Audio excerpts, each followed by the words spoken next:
ছেলের বীরত্ব দেখতে আমেরিকায় পৌঁছে গেছে ভজিনহার মা। মাকে পেয়ে উষ্ণ আলিঙ্গন। একজোড়া বুটের অভাব দেখেছে যেই মা, সতীর্থদের বুলিংয়ে জর্জরিত হতে দেখেছে যেই মা, গোটা বিশ্বে পরিচিতি প্রাপ্তির দিনগুলো সাক্ষী তো করতেই হয় মাকে। মা এই পৃথিবীতে একমাত্র শান্তির ঠিকানা। মা এই পৃথিবীর একমাত্র আশ্রয়, একমাত্র সুরক্ষা বলয়। মা মানেই হাসি কান্নায় জমিয়ে রাখা হিয়া, ভুল মা মানেই গোটা দুনিয়া। আজ যিনি বিশ্বজুড়ে প্রশংসিত, আলোচিত, এই মানুষটাই নিজেকে বয়ে বেরিয়েছেন জীবনের ৪০টি বছর। কেউ তাকে সঙ্গ দেয়নি, শুধু মা ছাড়া। এমনকি মাকেও কাছে পাওয়া হয়নি শৈশবে।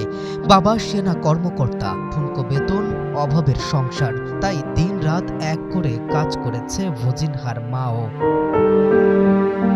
দাদা দাদির কাছে কেটেছে তারকার শৈশব, সীমাবদ্ধ নেই সেখানেই। ম্যাচে হারলে প্রতিপক্ষ বোলিং করে বলতো, যাও এবারে গিয়ে তোমার দাদিকে নালিশ করো।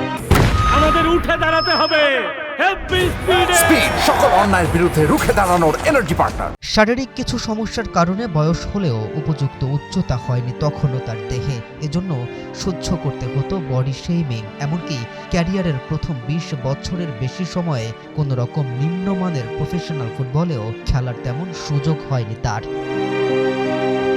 শুধু তাই নয়, একজোড়া বুট ক্রয়ের সামর্থ্য না থাকায় তখনও বন্ধুরা হাসাহাসি করত। ভজিনহা কোনো নামি দামি একাডেমি থেকে নয়, ধুলোবালি ভরা মাঠ থেকে উঠে আসা, কোনো আদরের রাজপুত্র হয়ে নয়, পরিশ্রমী কঠোর অধ্যবসায়ী হয়ে দাঁতে দাঁত চেপে সহ্য করে।